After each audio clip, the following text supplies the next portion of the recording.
Welcome to another special edition of the Sarasota County Schools In Tune Podcast. I'm Terry Connor, Superintendent of Sarasota County Schools, and your host for this discussion. Today, we're talking about an issue that's on everyone's mind, not just here in Sarasota County, but nationwide, the topic of school safety. And in light of recent tragic events, this is a timely and important discussion. Today's discussion is meant to be not only informative, but also the highlight of the amazing collaborative partnerships and resources that we have right here in Sarasota County to keep our students and staff safe. Joining me today are Sarasota County Schools Chief of Police, Jacob Ruiz, Sarasota County Sheriff, Kurt Hoffman, City of Sarasota Police Chief, Rex Troche, City of Venice Police Chief, Charlie Thorpe, Northport Police Chief, Todd Garrison, and nationally recognized school safety expert and advisory member of the School Safety Advocacy Council, focusing on the effects of social media on school violence, Mr. Tim Enos. Thank you all so very much for being here today. Chief Ruiz, I want to start with you. We've seen in recent weeks and years tragic events happening around schools across the country. This has led to a lot of legislative changes right here in Florida around school safety. Can you talk about the recent changes, the work that our district is doing to implement them, and some of the technology advancements that are helping assist with that? Yeah, without a doubt, Florida, I think, leads the nation in legislation concerning school safety. Most recently, House Bill 1473 was passed last year, and it really, one of the major things it focused on is the ingress and egress of schools. And what it says is basically, while students are on campus, every entry point or exit point in a school will be locked, and if it's not locked, then it should be manned by a staff member. I know here in Sarasota County, we have put a lot of resources into that, creating new positions with the safety and security aides to assist principals and school administrators to cover these areas while students are on campus. Or it also requires when in the classrooms themselves that they are locked or manned during school hours. We are implementing certain technologies. One of them is OpenGate. Basically, it's a metal detector system where I'll say it's not as intrusive as you would see at an airport, but if you've gone to Disney Springs where people kind of just flow in, we're trying to make that increase the safety and security of our schools while still maintaining an educational environment that is welcoming to the students and the staff members. We've implemented at one high school already at Riverview. There were some hiccups, and we see that, but we've done it in a way where we're slowly implementing those so that students and staff members can get accustomed to what to do, what not to bring, what to bring, what's going to get them stopped at this gate.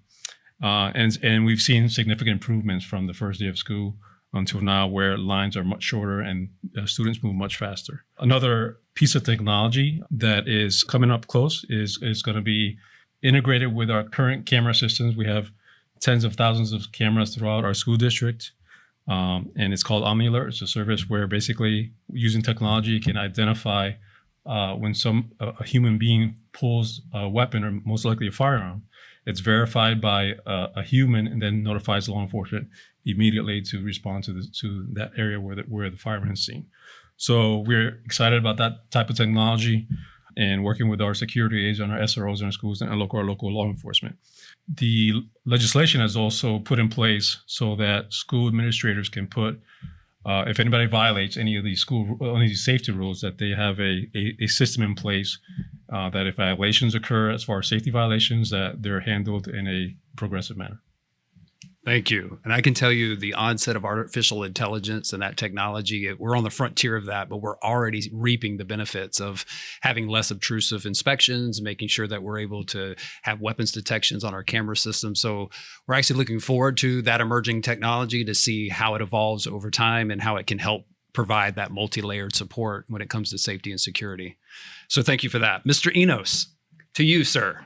You've been a national panelist around the country speaking about the effects of social media on school violence. You know, we've seen major increases in the amount of threats posted on social media happening locally and across the state. In your opinion, why do you think that is? Well, thank you, Superintendent Connor. A lot of this has to come with social media. It starts with education. It's about parents educating their children and what's the appropriate use of social media.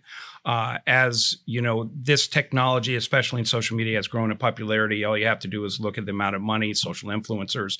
There are so many things that the kids look up to. Is that when we've seen historically that anytime there's any type of a tragedy, like we had at Parkland, like we had at Uvalde, like we just had up in Georgia, is that for whatever reason that the students think that they get notoriety by posting these things and making threats in order to call attention to themselves, whether it's to cause chaos, stoppages, to be able to become more popular, because we know that most students feel that likes in reference to their Instagram or whatever social media is, that gives them some type of credibility, that gives them popularity throughout their peers.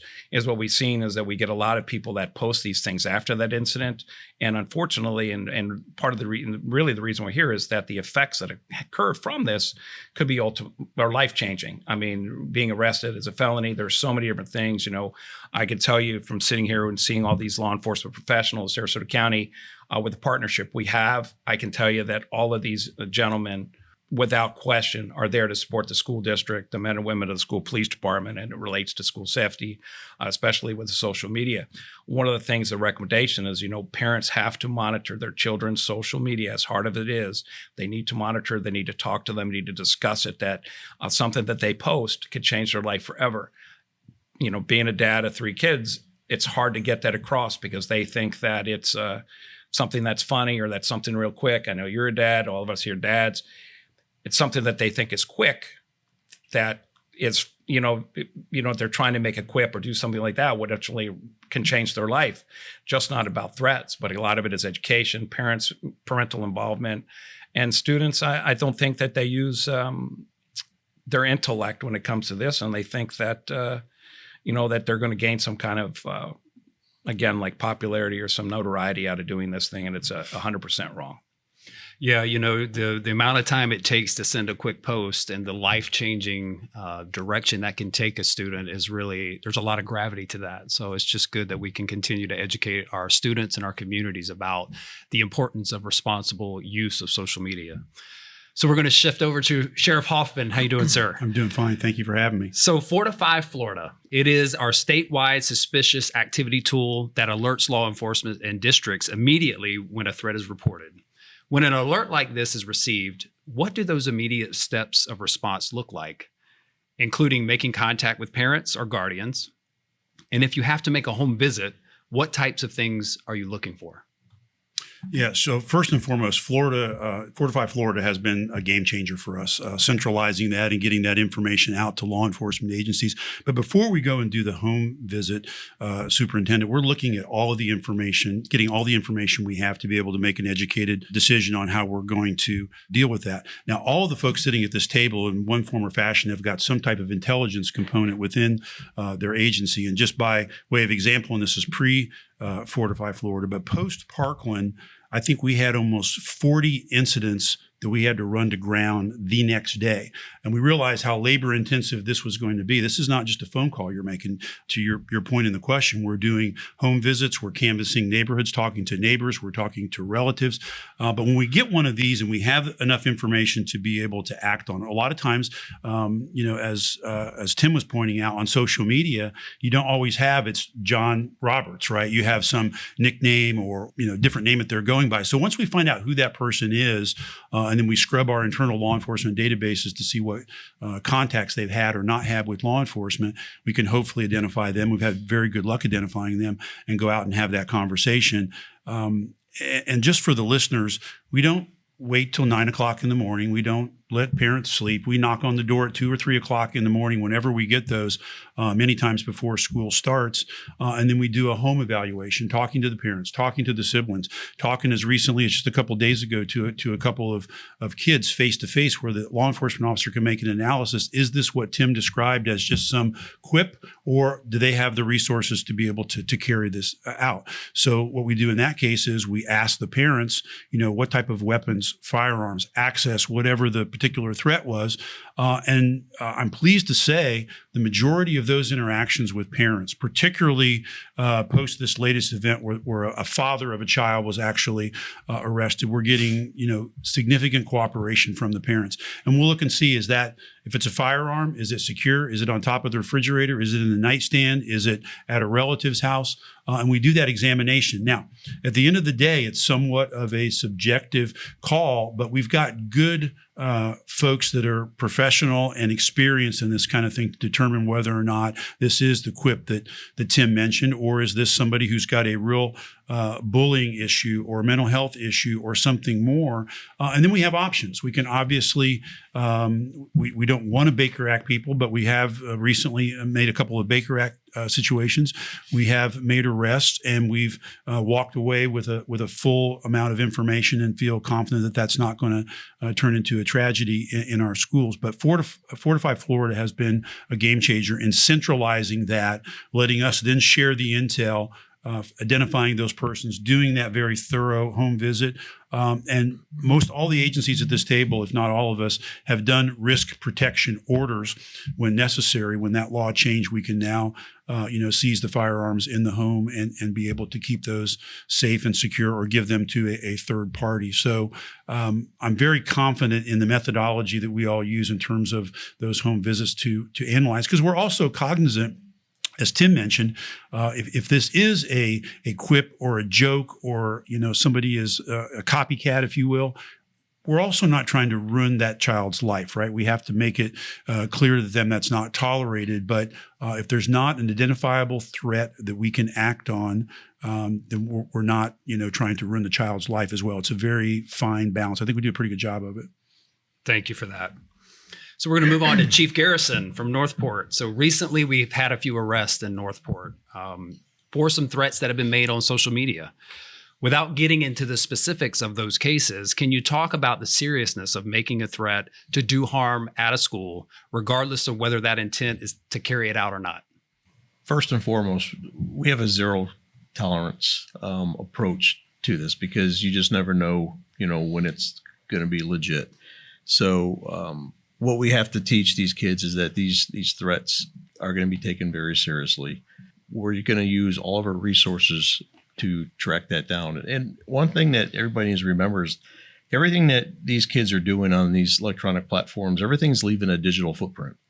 And it's very important that they know that everything that they do on these devices is going to be tracked and brought back to their hands. So they need to be cognizant about what they're doing when they're typing those tweets or posting those threats. Thank you so much. Chief Thorpe, we recently had a threat at Venice High School. Can you talk about the response and the investigation into that? And when you look around the state and you see the numbers of students being arrested for making threats against schools, what's your reaction to those numbers, and what needs to be done to address this? Well, first of all, thanks for letting me be here and be part of this. Just the information shared in the first 15 minutes of this group is incredible. And what I always rely on is that basic technology of just face-to-face communication, getting groups together like this in this forum. As far as the threat in Venice, that was handled primarily by the school board police. In fact, the chief and I had just left each other from a ceremony there, and that was tracked down and resolved. But that combined response in the city of Venice even is just about that communication, and we'll certainly arrive and address and assess as best as we can to any threats or concerns in the moment. And like the sheriff mentioned, those contacts that happen, or those threats that occur during the 2 or 3 o'clock online presence, certainly get a face-to-face visit if we're able to track that down to a local source. So we work on these things very quickly. Oftentimes in the city of Venice, being one of the smaller agencies around here, the community needs to know that's directly fed through Fortify to all of my command staff, and then it will dictate whether watch commander is involved, or it goes right to the detective bureau, and they're going to team up with anybody they need to. And sometimes it involves a visit out into the county. So we make those things happen very rapidly. And I really think the community should be proud of the collaboration that happens around here. Everybody at this table knows each other. Tim Enos and I have worked together in the past, and just hearing his description of the social media response and how we respond to those things is right on point. I mean, if you could just take that anywhere and explain to the communities at large, what's done and how we address these issues, I think they'd be pretty impressed with how things happen in Southwest Florida. Everybody in here is on my phone. Talked to Chief Garrison on my way here, as a matter of fact. So be proud of this community and how we respond to these threats. When you see the broader spectrum of some things that were happening throughout this state as far as some concerns, we go through our steps methodically. And if parents are going to receive a visit, I hope they understand that we're there for education and enforcement. And if we can work through the education platform, first of all, that's our goal, of course. But if it's a true threat and we have concerns, we're going to go into enforcement mode, and that's just how it's going to work out. And there is no, hey, it was just a joke anymore. I think everybody needs to understand that. Yeah, well, thank you for that. And the collaboration is phenomenal between all of our agencies. Chief Troche, there are times when a person may find out a piece of information and they may think it's true or they may not. They may think it's a joke.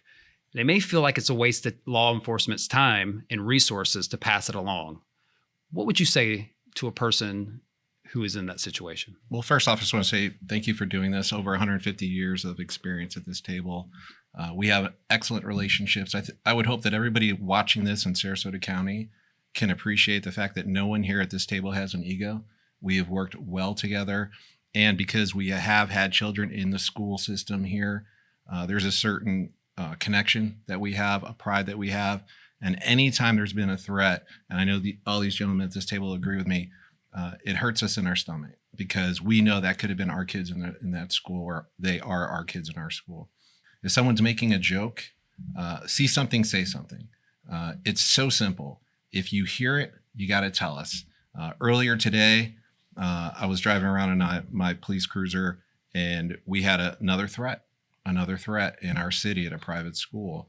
And I was listening to the radio, and the way the threat came in was there was a staff member that actually heard one of the kids in the restroom making a threat to assault the school with a firearm, immediately reported that, called our agency, and we took action very quickly.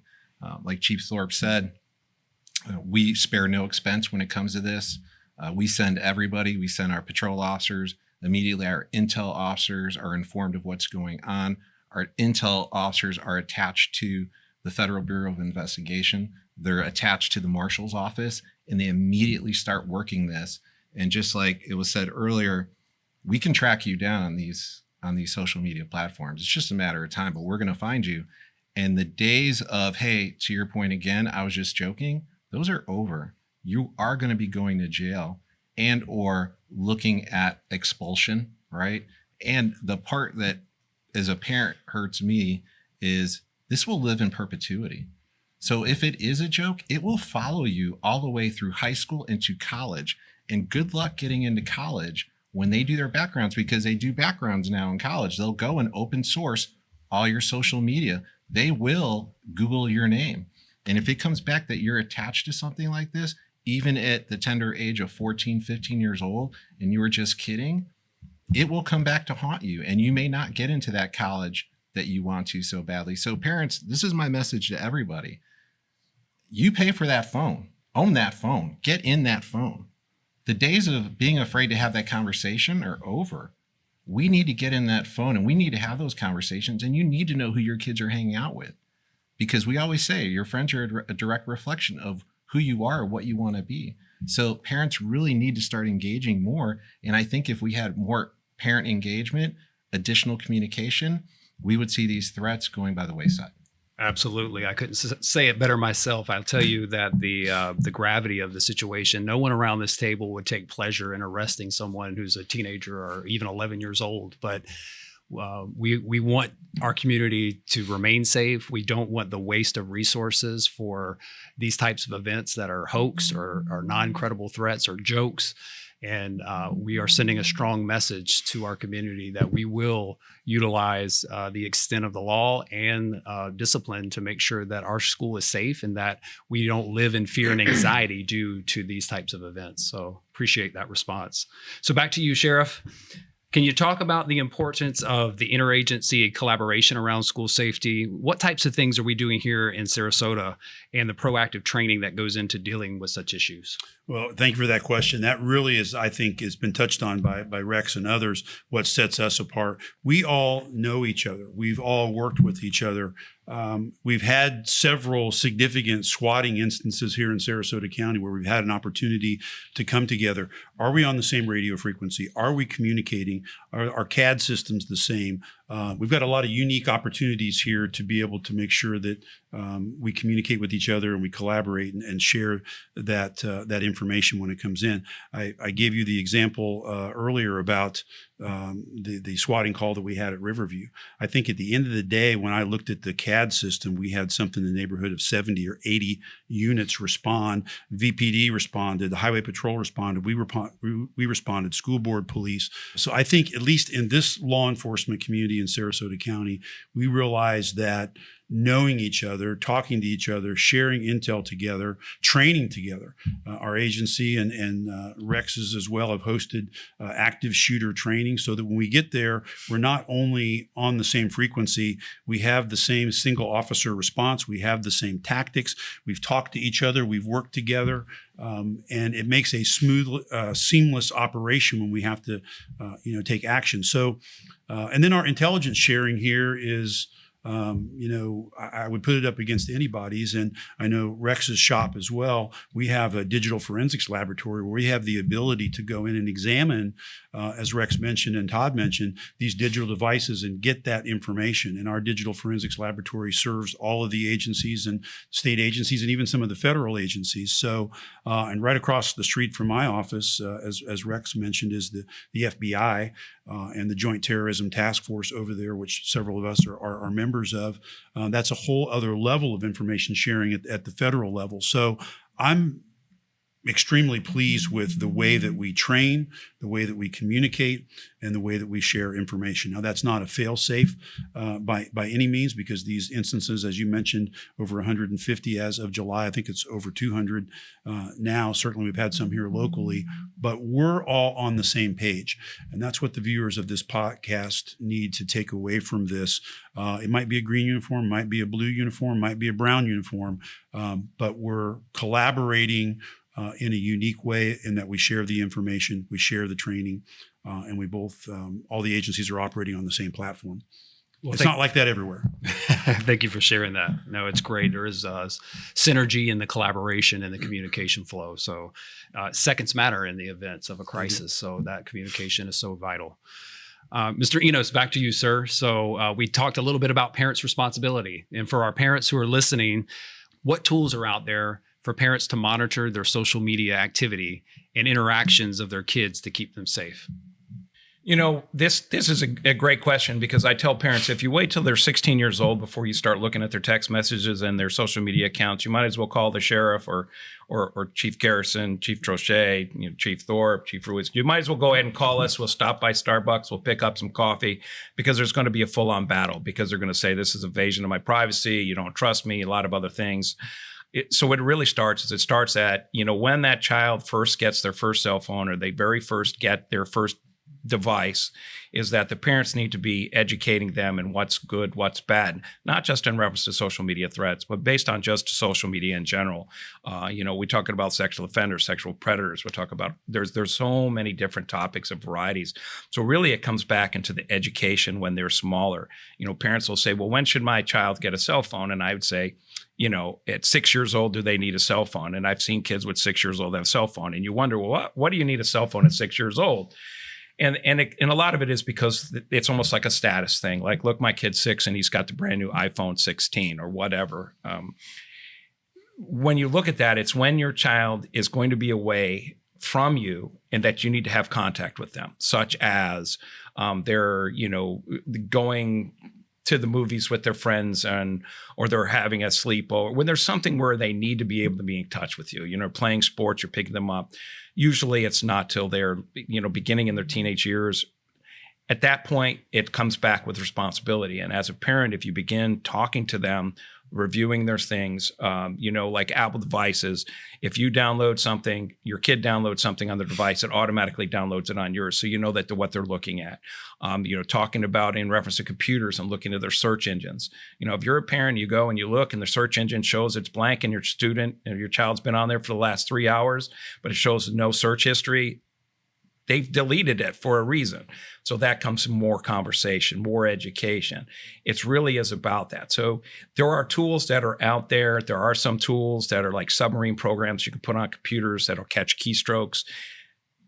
But really what it comes down to is about building that education. I just had this conversation the other day with a pastor in town. It's really about having that education and building that trust with the parent, with the student. So when the student feels that something inappropriate is going on, that they bring it forward and they talk to them because they understand what it is to be a good social media steward, so to speak, that their digital footprint is going to be okay. They're going to be making mistakes, but you want them to come forward when they make those mistakes because we don't want them to have such terrible consequences that they can't get out of that.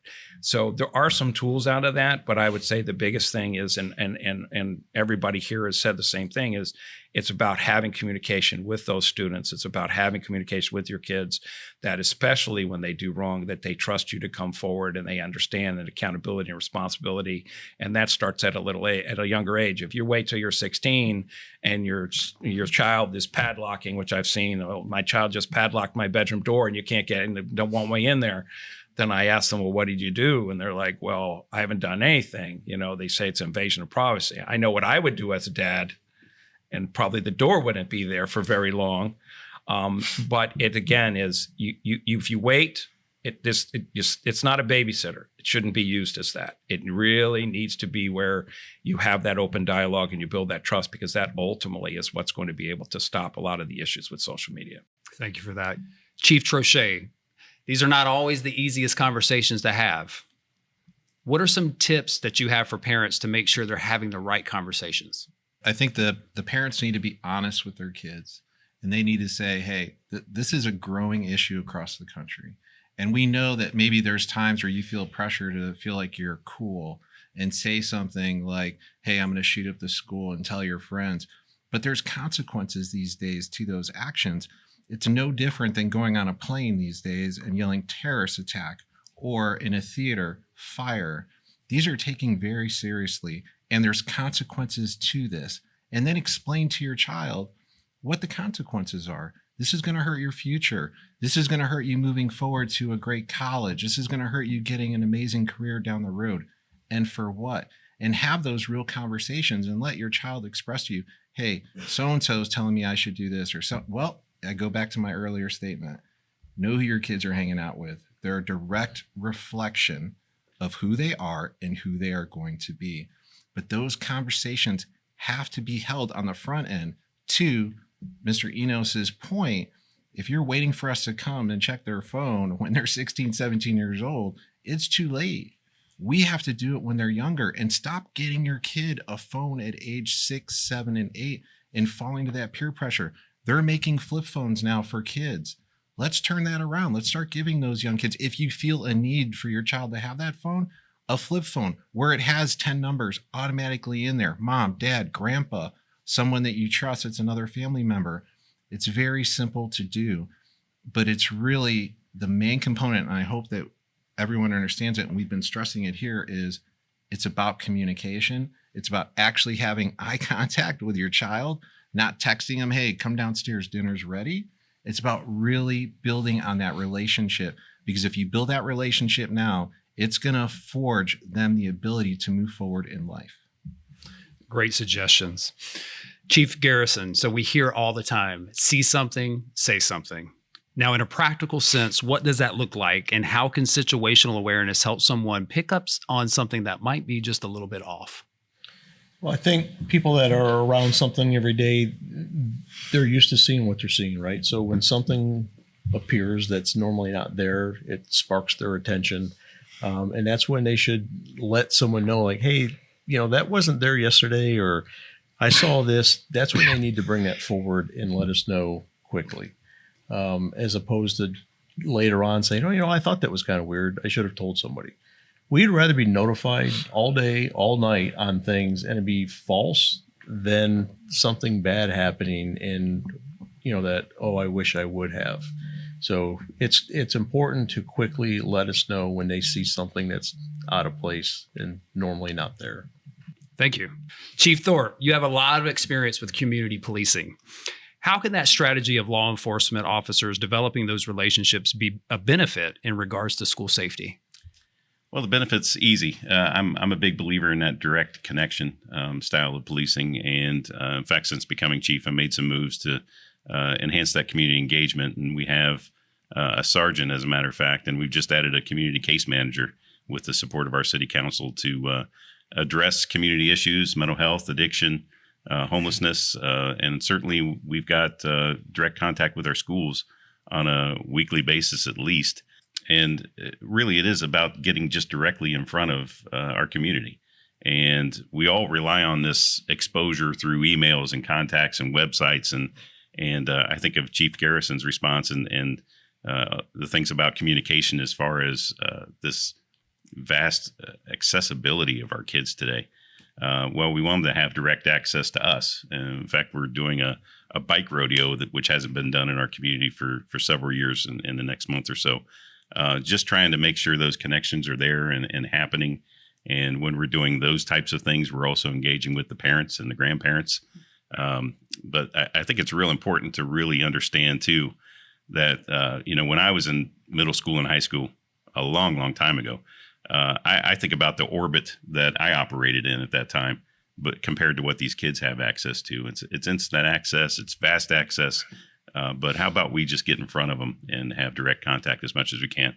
I really envy the ability of teachers to still have those great relationships and opportunities with our younger community, and we try to track that as well through law enforcement, I think.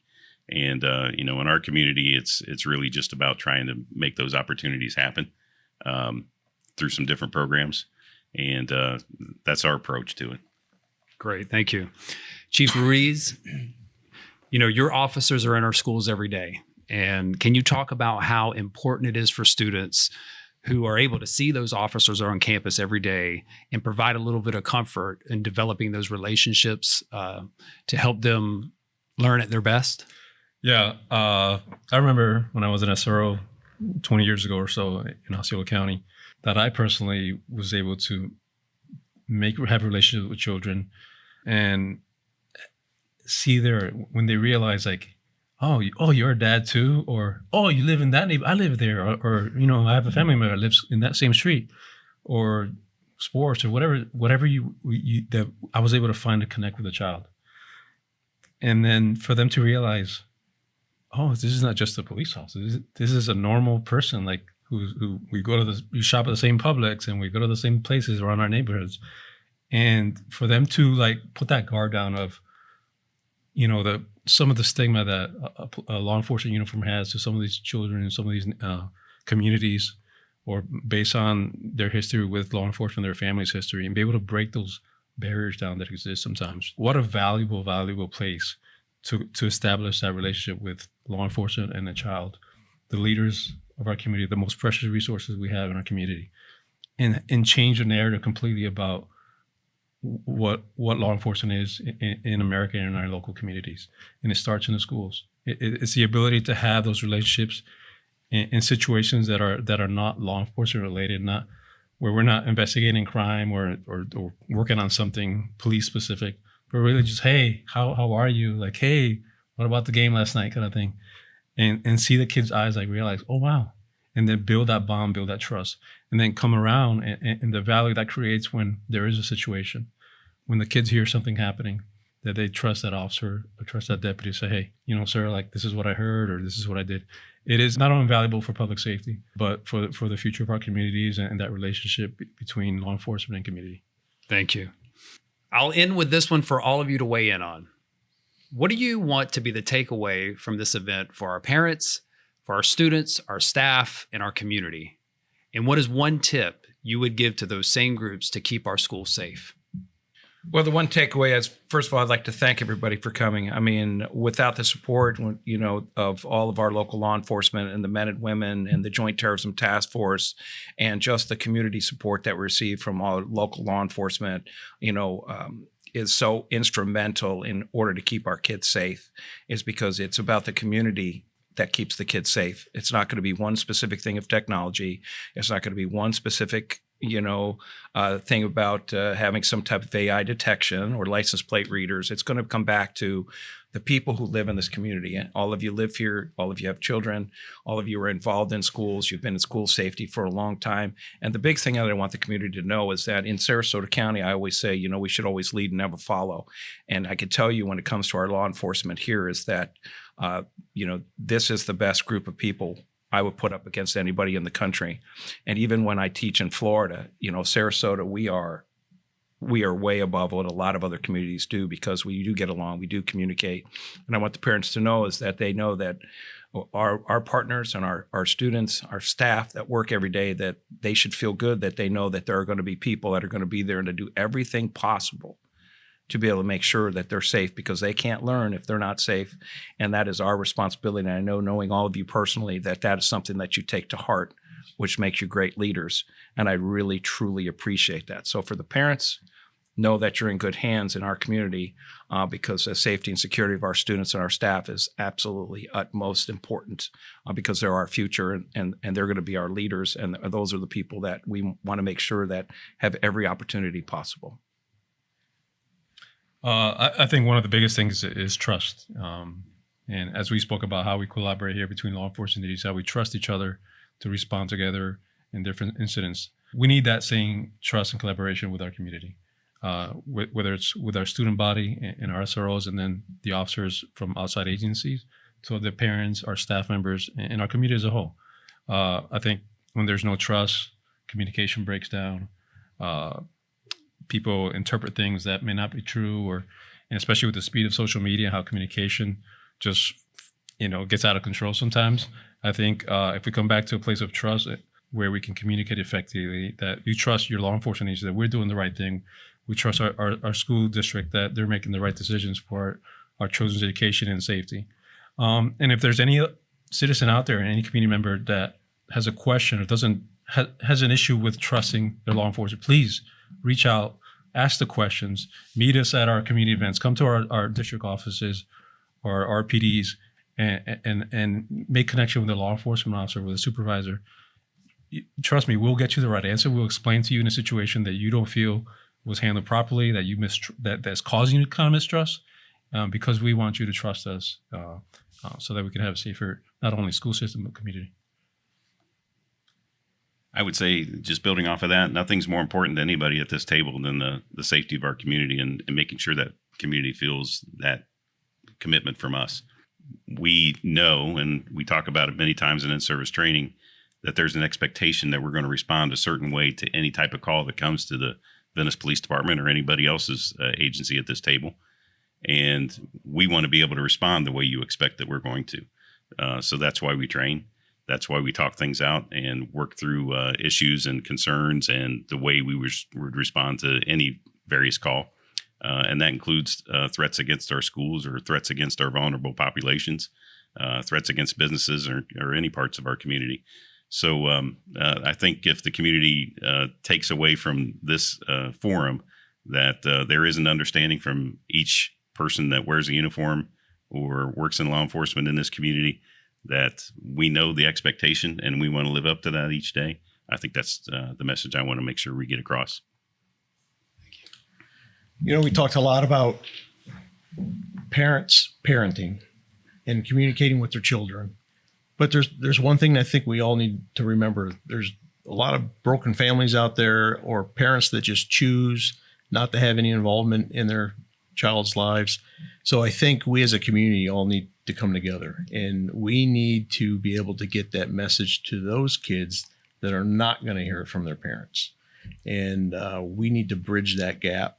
And, it takes a village to raise a family, right? And so in those stop gaps, we as a community need to get together and be able to deliver that message to those kids who are not going to hear it from their parents. I think for me, it's a partnership. We had to boil it down to one word, and I think it really becomes threefold. I think it's partnership with everybody at this table. That we continue to communicate and train together. I think the training component that we do with respect to active assailant is paramount moving forward. I think the other partnership is school administration, to include you, sir, to have this ability to pick up a phone and really have a conversation instead of through text message and email, because quite often the content or the context is really lost in some of those emails. So now that we have that, that's amazing. And then the third part I really think is the parents. I mean, the parents really need to take an active role in their children's lives. And to Chief Garrison's point, or if there's kids watching this that need help, reach out to your school resource officer. Let them know that you do need help in that area, and we have resources to help you. I don't think there's one leg or one element that I just mentioned more important than the other. I think at certain times, some do come to the forefront depending on what's going on, but we all share equally in what's going on. So I just want to say I appreciate everybody's partnership at this table, and I look forward to working together more. Yeah, so I think the takeaway is for those watching or listening to this podcast is the professional proficiency we bring to this table. I'm always amazed in real time that little minor, what appears to be a minor incident that gets reported, how quickly we respond to that, how we scrub the social media, how we get into the house and have that, as you mentioned, Mr. Connor, the uncomfortable conversation knee to knee with that parent. And I know the folks around this table have probably seen other situations around our country where like there was a failure there in professional proficiency, whether it's the gathering of the data, whether it's the training, whether it's the investigation. So I would like, those that are, tuning into this podcast to know, as Rex mentioned, probably more than 150 years around this table if you did the math, but that does equate to professional proficiency. This is not our first time dealing with this. And we learn from every single one of those incidences that we see. I study them. When the FBI, Secret Service, and those agencies put those white papers out, we all share those and read those for best practices. And I would give us a solid A in that area. Now, in terms of tips to parents, do not underestimate the power of this electronic device with your children. And I think there's some fallacy out there that it only occurs on this. I mean, it's as Tim mentioned, you've got computers, you've got iPads, you've got phones, you've got the gaming systems. We're seeing a lot of this swatting is occurring on the gaming systems where they're earning points to swat Riverview High School through Xbox or whatever. So you cannot be a parent that's not engaged. And just to kind of fill in the last gap of that, as Todd mentioned, at the sheriff's office, we have the Sheriff's Activities League, and we engage anywhere from 70 to 100. I don't like using the at-risk profile, but these are kids that Todd mentioned that don't have a stable home life or don't have an adult that they can look to. So all of us in our professional career should try to engage that group of kids and make sure, as Chief Ruiz says, that they have somebody that they can call, somebody that they can stop by and knock on their door and report that. But we can't do it alone. If there's no parental engagement, no parental monitoring of these devices, and I'm already seeing a trend, and I'm sure the folks at this table are too, where it used to be parents were a little, put off when we showed up at their door. Now we're getting a lot more, come in, show us what you got. Let's bring our child in. Let's have this conversation. And that's good. And I hope part of the reason they're doing that is because of the professionalism that they're seeing when we engage their kids. All we're trying to do is prevent the child and some other innocent party from being hurt. So my tip to the parents, please monitor these devices. It's crucial. Thank you. Well, thank you all for taking the time to be here today. This was an incredibly important conversation for our community to see the partnership and the work being done here in Sarasota County. Thank you for your constant support and commitment to making sure that the students here in this county are safe each and every day. And thank you for everyone watching this special edition of the Sarasota County Schools In Tune Podcast. I hope you found this conversation to be beneficial. I'm Terry Connor, Superintendent of Sarasota County Schools, and I hope you will join us again next time.